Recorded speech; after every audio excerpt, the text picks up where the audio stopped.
The three hearings produced an awful lot to think about. I think it gave both sides a chance to really, show their best efforts in defending, their positions. And now it's up to the committee to decide what we want to do about it. The intent of the legislation, as far as I'm concerned, is not to do harm to anybody, but is really to kind of open the door for some better dialogue to take place, because quite frankly, and I made this comment at the end of the third hearing, that there is a disconnect.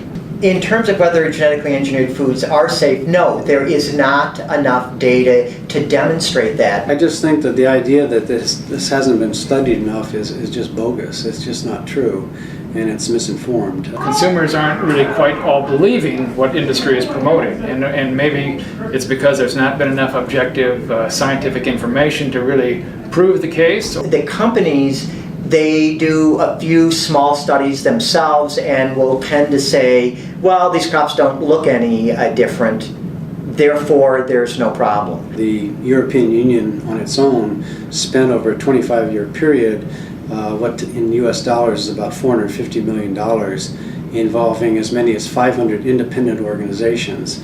And they proved, and the conclusion of it was overwhelmingly, that there's no substantial difference between what we call GMO foods and conventionally cultivated foods. The industry needs to have a better marketing approach or a better selling approach to consumers if they want us to really stand behind what they're saying. The belief is that there's no significant difference.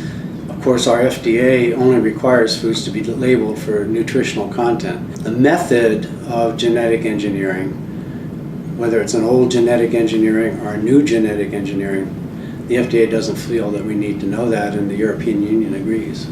How are consumers to know what to believe? And we've got to resolve this issue, because agriculture is more and more dependent upon genetically engineered food, products and seeds.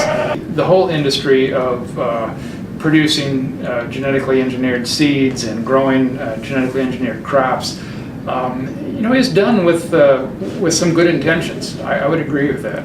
So there are huge advantages of genetically modified food from the point of view of the environment. We're pouring hundreds of millions of tons less pesticide and insecticide into our ground and into our water table. Whether it's trying to preserve some of our natural resources by not dumping chemicals as much as we do on plants, and having more drought-resistant plants, and being able to have the yields that it's going to take to feed the world. I mean, those are all things that we all support. I mean, no one wants a world that's going hungry. I think that the bill itself is really just kind of a symptom of the overall issue. We're talking about labeling. The real issue is food safety. And so if the food is completely, absolutely safe, prove it and help me as a consumer to understand that.